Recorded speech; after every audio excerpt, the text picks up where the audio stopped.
just been asked why I chose Spanish and Portuguese as my project. Well, it was during the lockdown.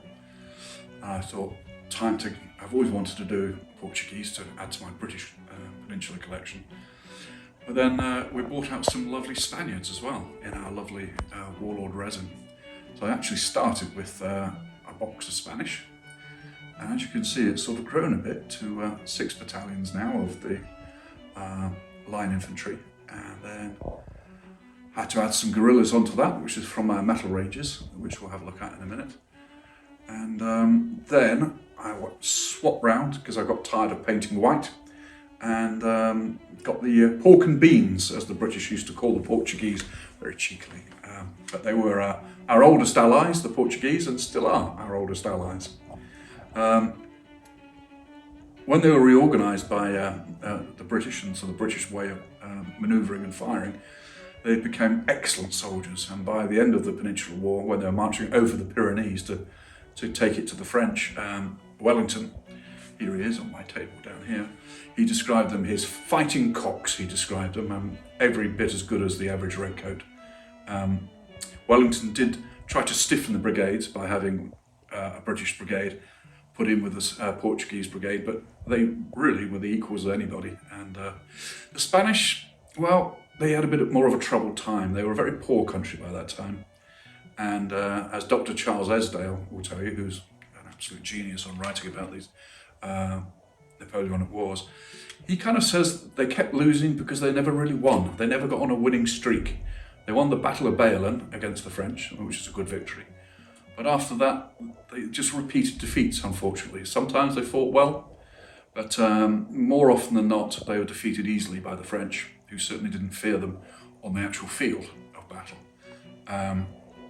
You'll see in my army over here, I've got 2 bands of partisans. They're guerrilla fighters who I use as the light infantry for the army.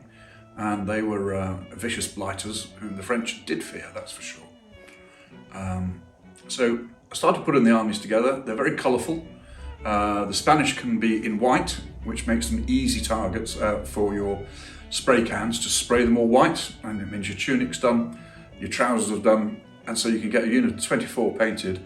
Each of these units, in fact, no matter whether it's Portuguese or Spanish, takes me 4 hours, 20 minutes from start to finish, from the undercoating to the final spray coat of varnish on top, including the flocking of the bases, which I think is pretty good. Now, they're not expertly painted, as you can tell from close-ups, but I think if you look at them, these 16 battalions look superb.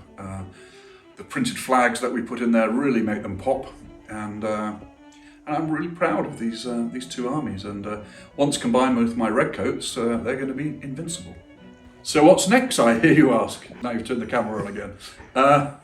It's going to be another unit of Caçadore, I can't pronounce it, but that's the Portuguese light infantry, half armed with Baker rifles and half armed with normal flintlocks, I think. So I need a 3rd unit of those, and then Paul in the studio has promised some Iberian cavalry to come shortly. You'll notice I've got some pre-samples of the Spanish foot and horse artillery. I managed to sneak those out of the studio early and paint some up for myself because I couldn't help myself. But they will be coming out and available to everybody. So please feel free to watch out for those. And I felt a bit cheeky, and for the Spanish foot artillery, I made them that limber with oxen pulling their heavy guns. And then for the horse artillery, who are meant to be rather better mounted, I've done that mule limber. Now, the mule is, yes, known as a stubborn animal, but for the terrain in Spain, I would say they're just what you need to get guns moved from A to B quite smartly, and they're very solid and dependable creatures. So it just makes a change from doing the normal limbers and a bit of fun. So that's what's going to be next.